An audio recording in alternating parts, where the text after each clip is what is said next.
All right, how's it going, everyone? The purpose of this training today is for anybody who is an admin or transaction coordinator, someone who's responsible for really tracking and knowing and updating the numbers specifically for pendings or under contract transactions, going through when a transaction closes and really updating the numbers and making sure that everything's up to date. It's also specifically for those who are using Boomtown and have an integration set up through RealSync to integrate Sisu and Boomtown. That's going to save you a lot of duplicate entry. And the purpose of this training is just to really help you see how the data flows between the systems and how you can save time and what kind of processes you should be building as you're tracking these different data points. So just to look at this real quick first, you should have RealSync set up. There are two different ways of managing your data in here, and the way that I'm going to be showing you today is I have leads flowing from Boomtown to Sisu. That's this Boomtown to Sisu sync. And then I have a part of my process where I'm updating data in Sisu, and that's flowing back into Boomtown. And what you want to look at as far as just making sure that your syncs are also set up correctly and in this manner is if I go into the settings here, and I look at filters, I want to make sure, and you can take a little screenshot of this, but make sure that you have these same boxes checked. These are basically enabling you to, or showing you when data will be flowing from Sisu or from Boomtown to Sisu, and it should be about the same as what I'm showing here. I'll show you one exception to this later, but if you're doing it the way I'm showing you in this video, this is the way that you should have things set up. And then on this side, so my Boomtown to Sisu app still, I'm going to click here on the Sisu side, and I'm clicking the filters to show when leads are coming over from Boomtown into Sisu. We almost always recommend that you do this based on hot and based on pending. That's going to push leads over into Sisu. So you have that all set up. You should be good to go and able to run a couple tests on these transactions. So first, we'll hop into Boomtown because that's where everything starts. So you can see here, I got my test lead that I created. He's named Bob Sisu. It's a buyer and a seller lead. This is the more complicated version of this flow, so I want to show you what that looks like so you can understand it all and really make sure that you're getting this. So I've marked him as hot already, and then I went into Sisu. Let's go into transactions. I'll just exit out of this one. And you'll notice that I've had two deals for Bob Sisu come over. And one is a buyer and the other is a seller. So let's see client type right here. One's a seller and one is a buyer. And one I already went through and basically edited the transaction data in here. So on the buy side, I put in a transaction amount. I put in GCI, I put in paid income. If I click into this, I can actually show you what that looks like. So once again, this is the buy side of this test client. I've actually created a form over here, and what this form is showing me is all the required data that I will need so that this can go and create a transaction back in Boomtown. So if you want to take a screenshot of this and create this same form on your side, that might be very useful for you. But basically, as soon as this transaction hits this sign date, as long as I fill everything out going down to sign date, that's going to go back into Boomtown and create a transaction for me. So I can check this over on this side. You can see that this buyer transaction has been created on this client because I've updated all of this data here in Sisu. And that's by virtue of this sync that I've set up over here that goes Sisu to Boomtown. And that's really easy to set up as well. Really all you're doing is connecting two systems in this way, and there's not a whole lot of setup that you got to do besides that.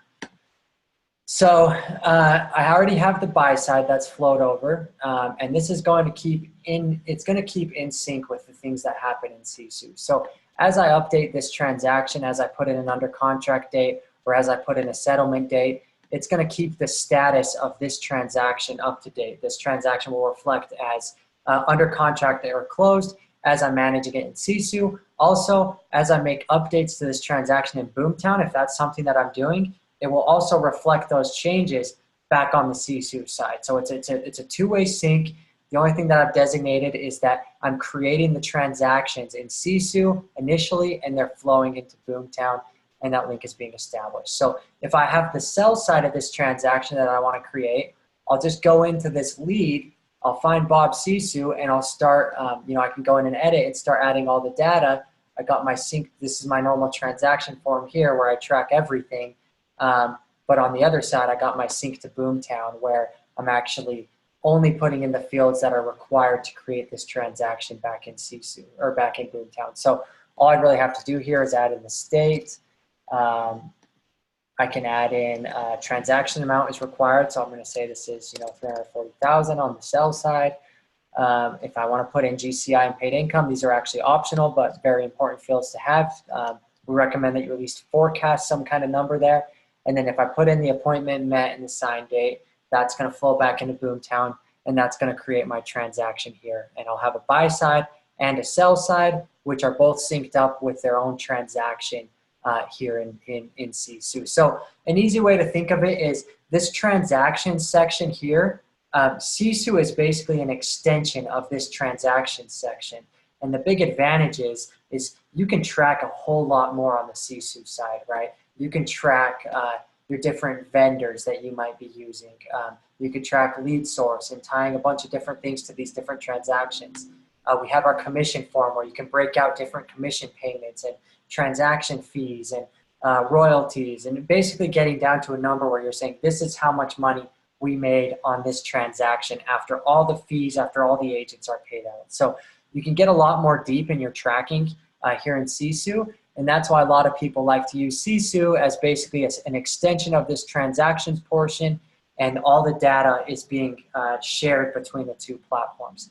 Now, there is a variation. I don't have it set up like this, but some teams do like to create the transactions in Boomtown and have those flow into Sisu, and then they can update them in Sisu as they need to. It will keep both sides up to date. The only difference, the only thing that I need to change if that's how I want to run my business is I will create, instead of creating this Sisu to Boomtown sync, I don't even need to create that. I can just go in on the Boomtown and click the little wrench, go to filters, and create this on, and click this box on transaction created. And what that's going to do is, instead of coming into Sisu and filling out some of this data, we'll go back to our seller here who has not had any data entered yet. Instead of me coming in and filling out all these data points, I'll just go into Boomtown and create a seller transaction. So I'll create a seller here, and we'll say it's an active listing. I fill out all the data here in Boomtown. I hit save transaction, and within 5 minutes, it will find that seller back in Sisu.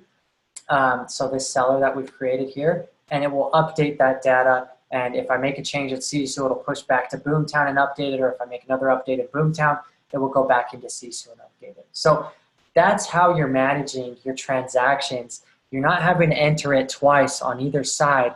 You just got to decide, do I want Sisu to be the source record where I'm initially making those transactions and updating them? Or do I want it to be Boomtown and I'll have Boomtown push into Sisu? So another thing, just be really careful of, you're using a Boomtown sync. So these deals in Boomtown are coming over automatically once they're marked as hot. So when you're coming in and saying, hey, I was just alerted that one of our clients went under contract. I need to come in and update Sisu, or I need to come in and update Boomtown. If you're updating it in Sisu, you're going to want to come into your transactions and use the filters to find that client. Just type in their name here, or type in the property address here, because it's already going to be in there. You don't want to go in and create another client, and now you're creating duplicate transactions. It should have already flowed over from Boomtown. If it hasn't, it's probably because it hasn't been marked as hot yet, and that's something that you're going to want to talk to the agent about, or just go in and do it yourself so that you're pulling over all this data in here. You're not having to do any duplicate entry. So that's the basics of how this works. You can always reach out to our team if you need help. But with this, you should be able to save a lot of time with duplicate entry, have good reporting on the Boomtown side, as well as all your leaderboards and your dashboards and all your lead source reporting. That's all going to be accurate on the Sisu side. So thanks for listening. Reach out to us if you have questions.